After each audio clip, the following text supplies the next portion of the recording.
Hola, mi nombre es Angélica, estudio en la Universidad Juárez Autónoma de Tabasco y el día de hoy les voy a hablar sobre el tema de la cavidad bucal. La boca es una cavidad de tipo virtual que está ocupada casi en toda su totalidad por el órgano lingual en reposo. Este está limitado hacia adelante por los labios, hacia atrás por el istmo de las fauces, hacia arriba por la bóveda palatina, hacia abajo por la lengua y el piso de la boca, y hacia los lados por los carrillos o las mejillas. Antes de empezar a hablar sobre el tema, debemos saber que la cavidad bucal está constituida por un conjunto de órganos que realizan múltiples funciones, tales como la masticación, la trituración de alimentos, la secreción de saliva, la gustación, la fonación, entre otras más funciones. Y los órganos que la constituyen a la cavidad bucal son los labios, las mejillas, la lengua, el paladar, los dientes, el periodoncio de protección y las glándulas salivales. La cavidad bucal, como toda cavidad orgánica que se comunica con el exterior, está tapizada por una superficie húmeda denominada mucosa bucal.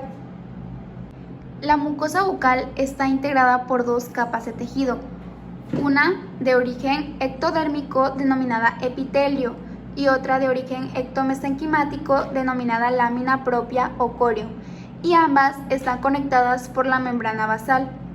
El epitelio de la mucosa bucal es de tipo plano, estratificado, queratinizado, y este está constituido por dos poblaciones. La primera es la población intrínseca, que está formado por queratinocitos que representan el 90% de la población celular. La otra población es la población extrínseca. Esta está formada por células permanentes o residentes y constituyen el 9% de la población celular. Y la última población es la transitoria, que representa el 1% de la población celular. La membrana basal es la separación entre el epitelio y el tejido conjuntivo. Este está constituido por dos regiones, la lámina basal y la lámina reticular. La lámina basal está sintetizada por las células epiteliales y la lámina reticular está elaborada por las células del tejido conectivo. Para terminar con la mucosa bucal, la lámina propia, o también denominada corion, es una lámina de tejido conectivo de espesor variable que confiere sostén y nutrición al epitelio. Estas funciones se ven reforzadas por la presencia de papilas que llevan vasos y nervios. De ahí seguimos con la submucosa. Esta está formada por tejido conectivo laxo destinado a unir la mucosa a los tejidos subyacentes. Está constituida por tejido conectivo de espesor y densidad variables. En esta capa se suelen encontrar glándulas salivales, vasos y nervios, y también tejido adiposo. Cuando estudiamos la mucosa de la cavidad bucal, tenemos que tener en cuenta tres características clínicas: el tipo de epitelio, la densidad y la estructura del corion, y la existencia o no de submucosa. En el tipo de epitelio hay que tener en cuenta si el epitelio es queratinizado, porque si el epitelio es queratinizado, este tendrá mayor espesor, ya que hay más capas celulares y más queratina, por lo tanto este tendrá un aspecto blanquecino. Y si el epitelio es no queratinizado, los vasos del subyacente podrán visualizarse mejor y la mucosa tendrá un aspecto rojo intenso. En la densidad y estructura del corion, cuando el epitelio es queratinizado, el corion es semidenso o denso, y cuando el epitelio es no queratinizado, el corion es más laxo, con pocas cantidades de fibras y mayor irrigación. También se tiene que tener en cuenta, como ya les había dicho, la presencia de la submucosa, ya que cuando hay presencia de submucosa, la mucosa es móvil, y cuando no hay presencia de submucosa, la mucosa está unida al hueso y es fija. La mucosa se divide en tres tipos de mucosas principales. La primera es la mucosa de revestimiento, que esta cumple una función de protección y el epitelio es de tipo no queratinizado con un corión laxo o semilaxo y presenta una submucosa bien definida. Este tipo de mucosa la podemos encontrar en el paladar blando, en la cara ventral de la lengua, en las mejillas y en el piso de la boca. La segunda mucosa es la masticatoria. Esta está sometida directamente a las fuerzas intensas de fricción y presión originadas por el impacto masticatorio. Esta la podemos encontrar en el paladar duro y en la encía. Y por último está la mucosa especializada, que recibe este nombre porque aloja botones gustativos que tienen una función sensitiva destinada a la recepción de los estímulos gustativos. La cavidad bucal presenta múltiples funciones que van más allá de la del revestimiento aislante frente al exterior. Son 6 funciones, entre ellas está la movilidad, la sensibilidad, la protección, la digestión, la absorción y la excreción. En los labios encontramos zonas topográficamente diferentes. Encontramos la piel del labio, la zona de transición y la mucosa del labio. En la imagen podemos observar un corte histológico del labio. En la superficie externa del labio, esta está recubierta por una piel fina que contiene folículos pilosos, glándulas sebáceas y glándulas sudoríparas, que sería toda esta, la superficie externa, que sería la piel del labio. En la zona de transición, que sería esta, cabe destacar que esta zona solamente está presente en la especie humana. Es de color rojo y debe su coloración a que está constituida por una dermis densa muy vascularizada con numerosas papilas altas que penetran en la epidermis. Y por último encontramos a la mucosa labial, que sería la superficie interna del labio.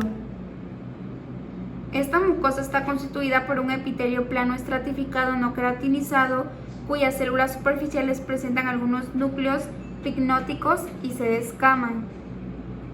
Las mejillas, o también denominadas carrillos, constituyen las paredes laterales de la cavidad bucal. En la superficie externa de las mejillas, esta está cubierta de piel fina, y la superficie interna está revestida por una mucosa denominada mucosa yugal, que es lisa, rosada y húmeda. El epitelio es plano estratificado no queratinizado. También en la submucosa de las mejillas podemos encontrar vasos sanguíneos, nervios, tejido adiposo y glándulas salivales denominadas bucales. Y por último, las mejillas tienen un eje central de músculo esquelético y a esta capa se le denomina capa muscular. La lengua es un órgano muscular tapizado por mucosa. Su función principal es participar en la recepción de los estímulos del gusto y por sus movimientos favorece a la trituración de los alimentos ejercida por los elementos dentarios y a la formación del bolo alimenticio. Desde el punto de vista histológico, la lengua está constituida por mucosa, submucosa y tejido muscular estriado. La mucosa de la lengua presenta una cara ventral y una cara dorsal. La cara ventral presenta un epitelio de revestimiento plano estratificado no queratinizado delgado y liso, además que en ella no existe la submucosa. Y en la cara dorsal, esta se divide en dos: en el cuerpo o zona bucal de la lengua y en la raíz o zona bucofaríngea de la lengua. La diferencia de estas es que una presenta papilas y la otra no presenta papilas. Los tipos de papilas que se encuentran sobre la superficie de la lengua son las papilas filiformes, las papilas fungiformes, las circunvaladas y las papilas foliadas. Las papilas filiformes constituyen el tipo más numeroso y estas suelen ser paraqueratinizadas y carecen de papilas secundarias y de botones gustativos. Las papilas fungiformes reciben este nombre porque se proyectan como pequeños hongos. Son menos numerosas que las papilas filiformes y se encuentran en mayor cantidad en la punta de la lengua y en los bordes laterales de la lengua, y estos sí presentan corpúsculos gustativos. Las papilas circunvaladas son las más grandes de la lengua. Estas presentan numerosos corpúsculos gustativos. Y por último están las papilas foliadas, que esos son pequeños pliegues perpendiculares a los bordes de la lengua, presentan su propia lámina propia y también corpúsculos gustativos. Cabe destacar que el sentido del gusto no está dado por las papilas, sino por pequeños corpúsculos contenidos en ellas, denominados corpúsculos gustativos. En los corpúsculos gustativos podemos encontrar dos tipos de células: las células de sostén y las células neuroepiteliales. En la lengua se perciben 4 sensaciones gustativas. En la punta, dulce y salado. Sobre los bordes, ácido. En el área de las papilas calciformes, así como en el paladar blando, amargo. La submucosa de la lengua está constituida por tejido conectivo de tipo denso, y a este nivel se encuentran glándulas salivales menores. Las glándulas de Blanding y Nunn, que se encuentran en la punta de la lengua, y las glándulas de Weber, que estas se encuentran en posición lateral y posterior a las papilas calciformes en relación con la amígdala lingual. Para terminar con el órgano lingual, la capa muscular está constituida por una masa de haces entrelazados de fibras musculares esqueléticas insertadas en la submucosa, que permiten la amplia gama de movimientos de este órgano.